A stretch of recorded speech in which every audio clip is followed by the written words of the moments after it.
অভিযুক্তের একজনকেও ধরেনি আর অতি সক্রিয় হয়ে যাদের গ্রেফতার করেছিল সেই আমির চাঁদ সহ 5 জনকে জামিন দিয়ে দিল আদালত। সন্ধ্যায় জেল মুক্তি।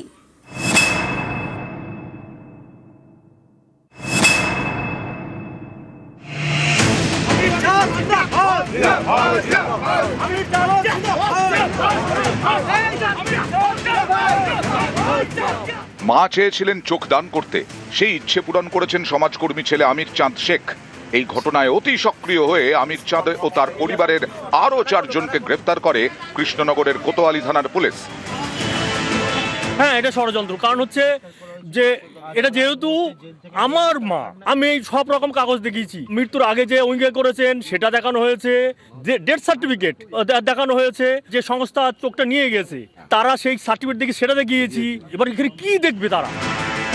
অথচ আমির চাঁদের বাড়িতে হামলার অভিযোগে সেই পুলিশ নিষ্ক্রিয়।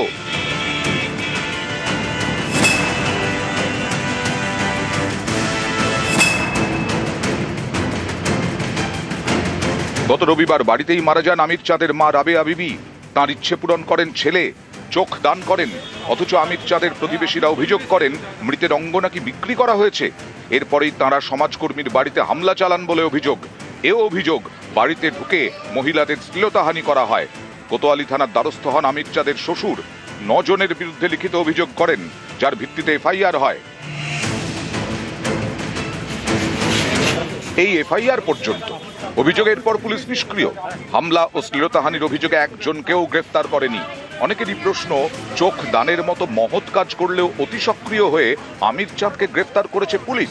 তাহলে সেই আমির চাঁদের বাড়িতে যারা হামলা চালিয়েছেন, শ্লীলতাহানি করেছেন বলে অভিযোগ, তাদের ধরতে কেন নিষ্ক্রিয় কৃষ্ণনগরের কোতোয়ালি থানার পুলিশ?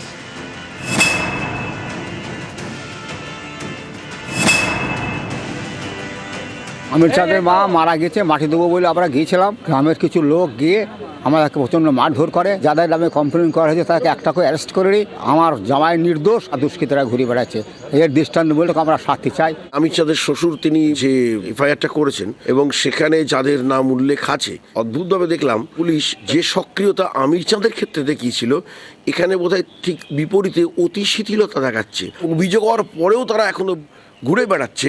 এটা তো খুবই আশ্চর্যের বিষয়। আমরা এ দাবিও রাখবো যে তাদের অবিলম্বে গ্রেফতার করা হোক। পুলিশের এই অ্যাক্টিভিটিসের বিরুদ্ধে আমরা কিন্তু হাইকোর্টে মামলা লড়বো আগামী দিনে।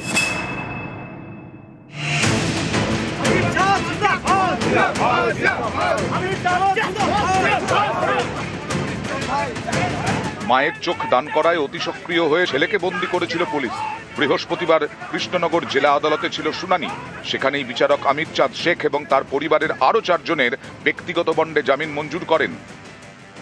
ওরা অভিযোগ করেছে যে বিক্রি করেছে, চুরি করেছে। আমি কার চুরি করেছি? এ তো আমার মা মারা গিয়েছে। এইবার তাকে আমি হয় দাহ করব, তা নাহলে কবর দেব, দিয়ে নষ্ট হবে। সেই নষ্ট জিনিস দিয়ে যদি 6টা মানুষের দৃষ্টি ফিরে পায়, এর থেকে আমার আর কিছু চাওয়ার নেই। জামিন হয়েছে, মামলাটা প্রত্যাহার করা হয়নি, অর্থাৎ তার বিচার চলবে। যে কিসের বিচার, তার দোষটা কি? তাকে নিয়মিত আদালতে হাজিরা দিতে হবে, হেনস্থা চলবে, অর্থব্যয় চলবে, সব কিছুই চলবে। অন্যায় করেছে পুলিশ, অন্যায় করেছে অভিযোগকারীরা, এবং অন্যায় করেছে পেছনে যারা ষড়যন্ত্রকারী। নিউজ 18 বাংলা।